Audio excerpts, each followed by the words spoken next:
Добры дзень. Больш за 100 гадоў сталіцу нашай дзяржавы упрыгожвае адзін з самых цудоўных помнікаў архітэктуры – касцёл святога Сымона і святой Алены, які ў народзе вядомы як чырвоны касцёл. Калі гаварыць пра ўзрост святыні, то ён не надта вялікі. У Беларусі існуюць храмы, якім 200, 300, 400 гадоў. Аднак для Мінска 100-гадовы рубеж найвялікшая ўдача, правільна сказаць, Божы провід. Касцёл паўстаў у надзвычай складаны час. Наш край апынуўся на парозе пакутлівых пераменаў, аднак гэта не магло перашкодзіць Эдварду Вайніловічу здзейсніць задуманае – сабраць сродкі на пабудову велічнага храма у памяць Сымона і Алены, заўчасна памерлых сваіх мілых дзетак. Кім быў Эдвард Вайніловіч, прадстаўнік аднаго з найбагацейшых абшарнікаў Міншчыны? Як будаваўся касцёл у Мінску і якім чынам гэтая святыня прастаяла да нашых дзён? Пра гэта глядзіце ў нашай перадачы «Лабірынты. Эдвард Вайніловіч».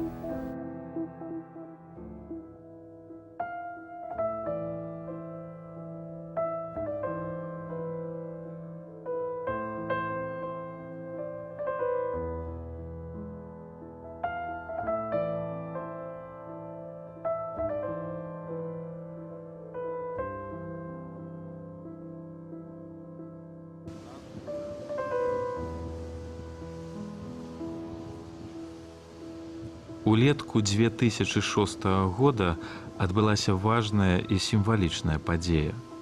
Намаганнямі вернікаў Беларусі і перадусім айца Уладыслава Завальнюка ля сценаў чырвонага касцёла адбылося жалобнае богаслужэнне і перапахаванне астанкаў Эдварда Вайніловіча. Гэты працэс меў шырокі розгалас як у Беларусі, так і ў Польшчы, адкуль і былі дастаўленыя парэшткі нашага земляка.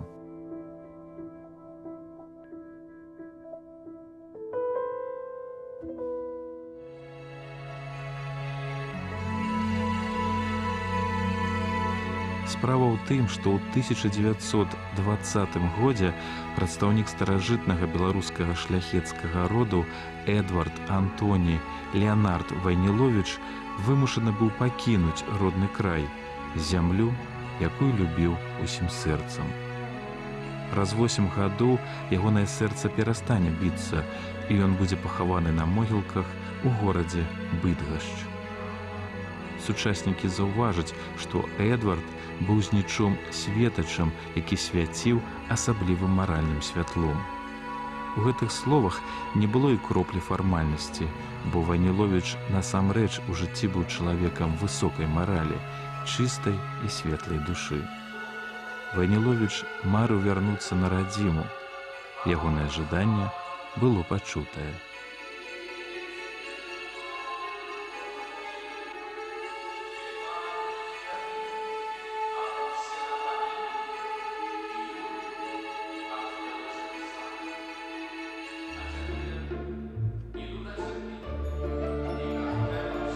У сваіх успамінах Эдвард Вайніловіч прыгадваў, што ягоны род не прыйшоў з усходу або з захаду. Цытата. «Я мушу адзначыць, што быў наш род мясцовым, беларускім, гербу ўласнага». Канец цытаты. У ягоным раду было шмат патрыётаў радзімы. Прыгадайма, што браты яго дзеда Ігнат і Дамінік Манюшкі на свае сродкі сфарміравалі 3-й кавалерыйскі полк у часы паходу Напалеона на Маскву.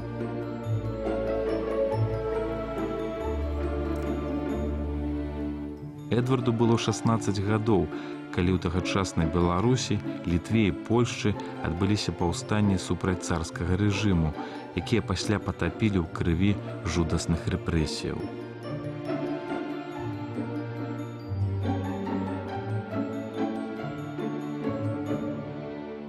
Вучобу Вайніловіч пачынаў у самай лепшай гімназіі, што знаходзілася тады ў Слуцку. Па яе сканчэнні ў 1865 годзе 17-гадовы юнак атрымаў медаль, з якім ён прыехаў у Петербург, каб працягнуць вучобу ў тэхналагічным інстытуце.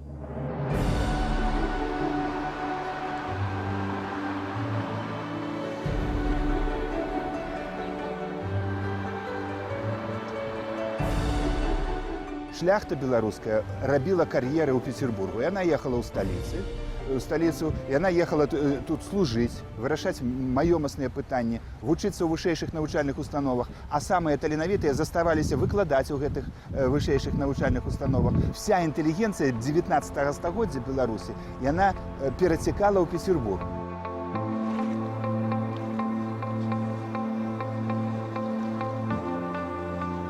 Беларусы шукалі сабе ў Петербургу лепшыя долі, а перадусім навукі. У тутэйшых універсітэтах ад самага пачатку навучалася багата нашых землякоў. Сюды па навуку прыехаў і Эдвард Вайніловіч, які паступіў у прэстыжны тэхналагічны інстытут, што бярэ свой пачатак ажно з 1828 года. Тут нашчадак беларускіх арыстакратаў Эдвард Вайніловіч здабыў сабе не толькі грунтоўнейшыя тэхнічныя веды, але і новы дэмакратычны погляд на людскія ўзаемадачыненні.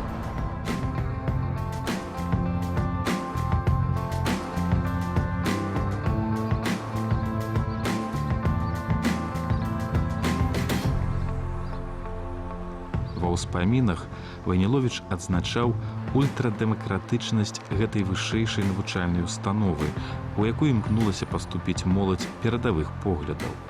Лектарамі былі лепшыя выкладчыкі Петербурга, сярод якіх прафесар Менделееў і будучы міністр фінансаў Вышнеградскі. Наогул Петербург па колькасці жыхароў займаў тады 3е месца сярод гарадоў Еўропы, пасля Лондана і Парыжа.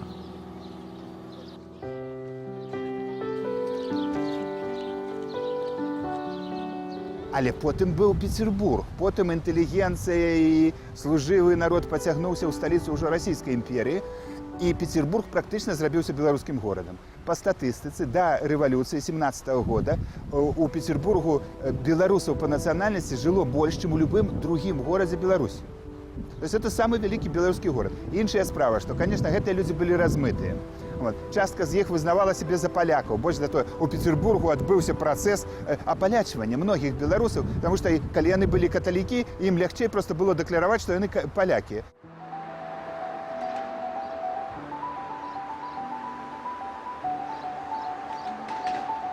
Студуючы тут, у тэхналагічным інстытуце механіку, хімію ды фізіку, Эдвард Вайніловіч вырастаў як асоба, як грамадзянін, як патрыёт. У тыя ж часы студэнтамі гэтай вучэльні былі землякі-беларусы, рэвалюцыянер Ігнат Грынявіцкі, а таксама нашыя паэты Янка Лучына, Адам Гурыновіч.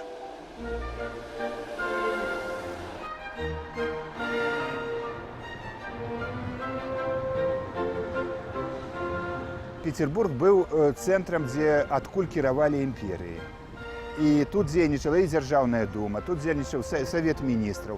Практычна ва ўсіх гэтых установах прысутнічалі выхадцы з Беларусі. Такія магнаты, як Вайніловіч, напрыклад, з Мінска.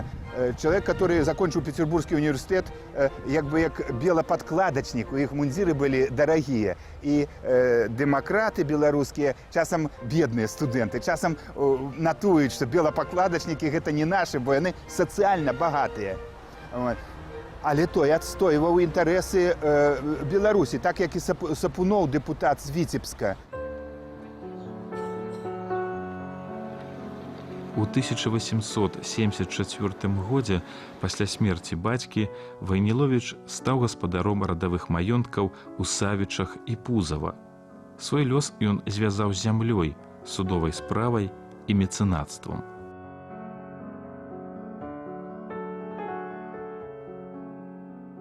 Але найбольш значны ўклад Эдвард Вайніловіч зрабіў на карысць развіцця сельскай гаспадаркі.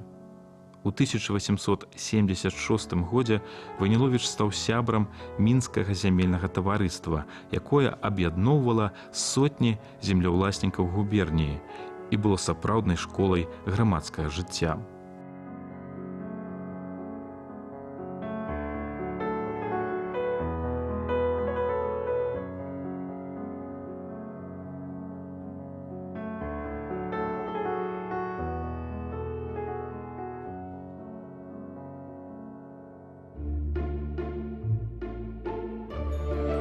Сам Пётр Сталыпін, які за здольнасці і рэфарматарскія адносіны да працы называў Вайніловіча мінскім бісмаркам, прапаноўваў яму заняць у сваім урадзе на выбар пасаду віцэ-прэм'ера або міністра сельскай гаспадаркі Расіі.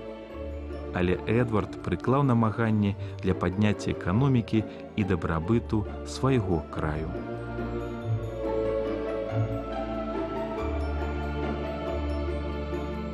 Адтуль гучалі палымяныя прамовы нашых землякоў, якія змагаліся за капіталізм, яны замагаліся за федэрацыю. І спосаб федэратыўнага жыцця беларусаў у расійскай імперыі ён абазначыўся вельмі яскрава. Калі б не кастрычніцкая рэвалюцыя, Беларусь была б самастойнай дзяржавай у рамках вялікай расійскай імперыі. І для гэтага рыхтаваліся ідэалагічныя падставы.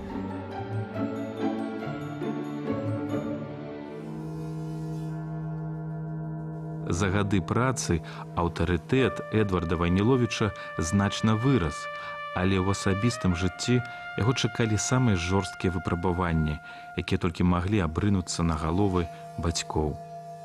Ад невылечнай гішпанкі памёр спачатку 14-гадовы Сымон, а пасля, без аднаго дня, 19-гадовая Алена.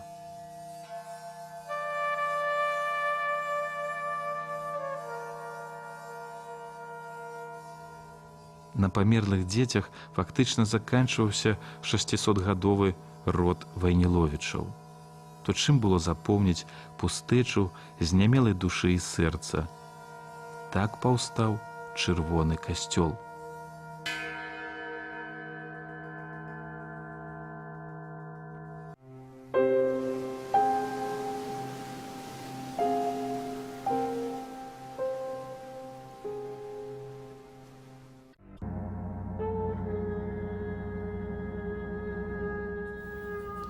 І вось менавіта Эдвард Вайніловіч звярнуўся да менскай каталіцкай грамадой з прапановай, што ён сам знойдзе грошы на будаўніцтва гэтай святыні, але толькі пры адной умове, што менавіта ён будзе выбіраць праект і стыль новай святыні.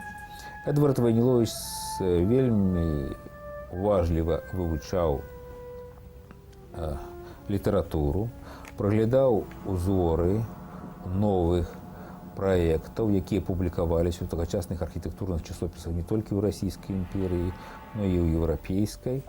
І вось менавіта яго зацікавіў праект вядомага польскага архітэктара Томаша Пайздэрскага, які ён пабудаваў у пазнанскім ваеводстве у такім мястэчку Ютрасін. І яны дасяглі пагаднення, што менавіта Пайздэрскі будзе праектаваць гэтую святыню.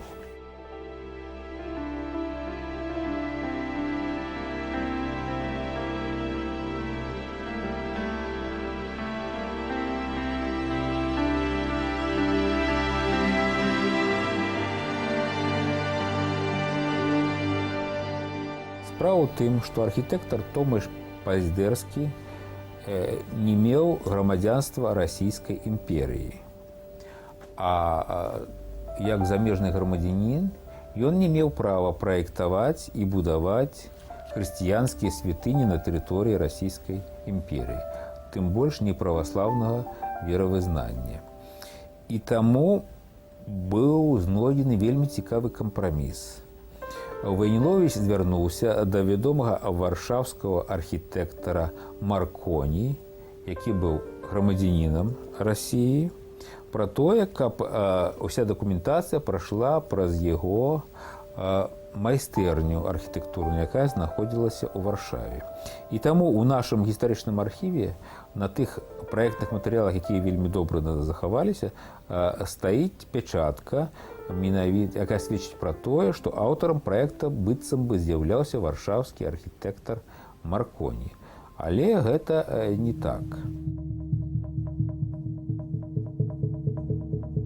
Храм узвялі па фундацыі Эдварда і Алімпіі Вайніловічаў у памяць сваіх заўчасна памёршых дзяцей і асвечаны ў гонар іх нябесных апекуноў, святых Сымона і Алены. Касцёл выкананы ў неараманскім стылі, у ягонай нямецкай галіне. Сам Эдвард ва ўспамінах гэтак тлумачыў, чаму быў абраны менавіта такі праект. Я пачаў знаёміцца з узорамі і разнастайнымі архітэктурнымі канцэпцыямі. Не жадаў спыняцца на гатычным стылі, па-першае, таму, што ён стаў вельмі распаўсюджаным на той час пры будаўніцтве каталіцкіх святыняў. Па-другое, таму што вельмі адрозніваўся ад стылю праваслаўных храмаў, якія існавалі ў нашым краі. І гэтым як бы падкрэсліваў падзел у веравызнанні класаў нашага грамадства. І я спыніўся на раманскім стылі, на час, калі ўсходняя царква існавала ў еднасці з Рымам. Існуе паданне, што выгляд касцёла прысніўся дачцэ Вайніловічаў Алене, калі яна захварэла. Ці было так на самай справе, ці не, цяпер невядома, але перадаецца людзьмі прыгожая легенда аб гісторыі стварэння чырвонага касцёла.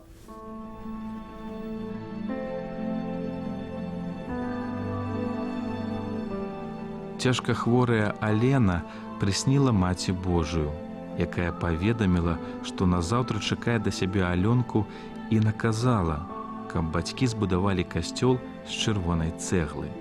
Гэты касцёл стане для іх радасцю і суцяшэннем, бо яе душа і брата Сымона будуць наведваць святыню. Калі Алена прачнулася, яна папрасіла аркуш паперы, намалявала эскіз будучага касцёла, перадала жаданне Маці Божай і ціха сканала, не дажыўшы аднаго дня да свайго 19-годдзя. На магіле сваёй дачкі Эдвард Вайніловіч напіша словы: «Я не памерла, я адыходжу, каб жыць».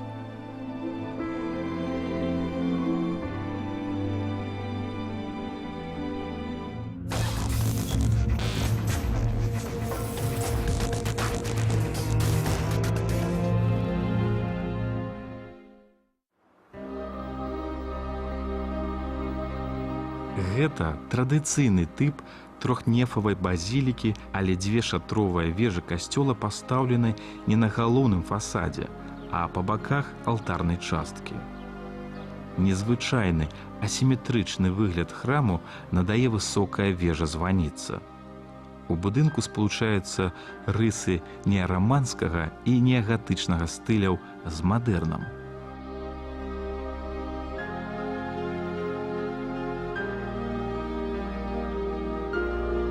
Пасля рэвалюцыі храм закрылі, і тут размясціўся дзяржаўны польскі тэатр БССР. У 20-30-е гады советские улады не планавалі разбураць этот касцёл, таму што бачылі, што это вельмі моцная і надзейная канструкцыя. Калі выдатны савецкі архітэктар Лангбард праектаваў комплекс дома ўрада, ён менавіта пакінуў комплекс чырвонага касцёла, і па яго прапановах гэтая святыня не павінна была быць разбурана. Ідэі пра яе разбурэнне пачалі ўзнікаць ужо пасля Другой сусветнай вайны.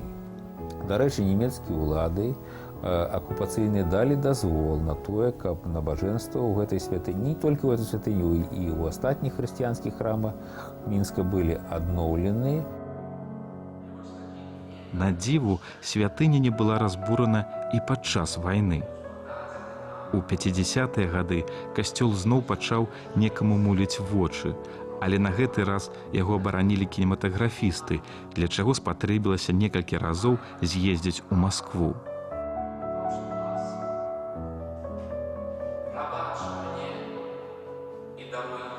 Конечно же, наш горад у гады Светлай вайны вельмі моцна і моцна пацярпеў. Не пацярпеў раён Немігі, значная частка верхняга горада захавалася, і захаваліся ў асноўным каталіцкія і праваслаўныя святыні, якія былі змешчаны ў гістарычным цэнтры. Это раён плошчы Свабоды, вуліца Немігі і некаторыя вуліцы, якія прылягалі да гэтага раёна. Конечно же, існаванне каталіцкага касцёла, хрысціянскага храма побач з домам ўрада і з помнікам нашему праводару Владимиру Ильичу Ленину вельмі і вельмі раздражняла і партыйнае кіраўніцтва нашай краіны, і савецкіх апаратчыкаў. У 60-х годах 20-го стагоддзя улады вырашылі больш радыкальна абысці з гэтым помнікам, цалкам яго зруйнаваць, а на яго месцы пабудаваць самы велізарны у Беларусі шырокафарматны кінотэатр, шматзальны кінотэатр, панарамны, які меў некалькі паверхаў. І такі праект быў распрацаваны і зацверджаны.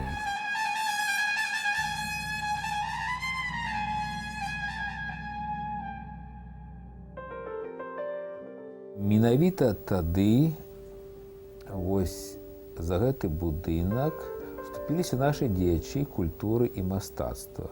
Менавіта вось такі наш знакаміты беларускі рэжысёр Корж Саблін прымаў удзел у захаванні гэтай святыні. Ён звяртаўся не толькі да Петра Міроновича Машэрава, але і звяртаўся да другіх менавіта чыноўнікаў партыйных, якія былі не толькі ў Менску, а і ў Маскве.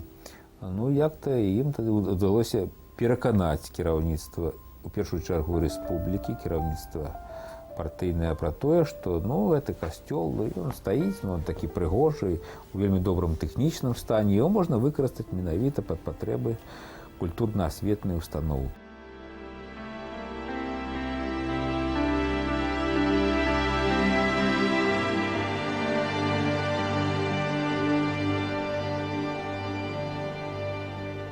Тут размясцілася кінастудыя «Беларусьфільм», а ў перыяд з 1975 па 90-е гады у будынку касцёла дзейнічаў клуб кінематаграфістаў.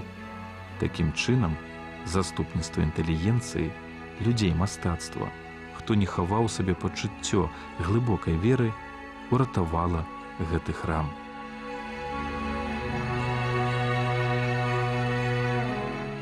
Сучасная площадь Незалежности, конечно, выдатным архитектурным ансамблем, архитектурным комплексом назвать нельзя, потому что площадь заявилась вельми огромистая.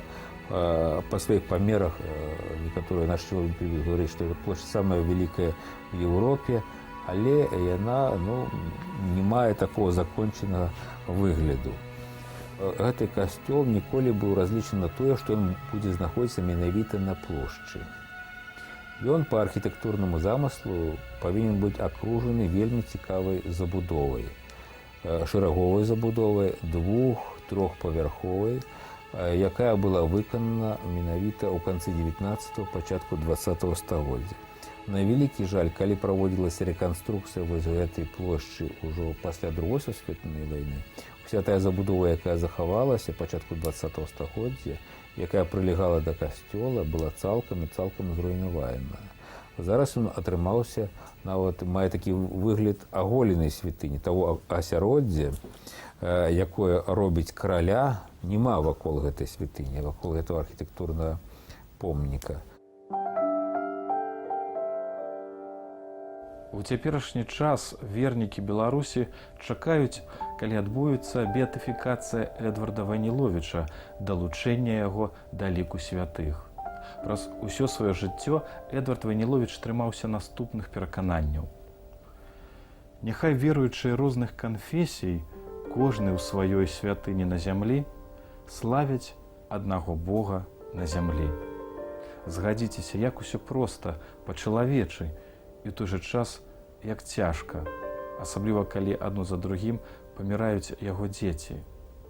І цуд ягонага касцёла – гэта надзея для тых, хто шукае сябе ў гэты складаны і супярэчлівы час.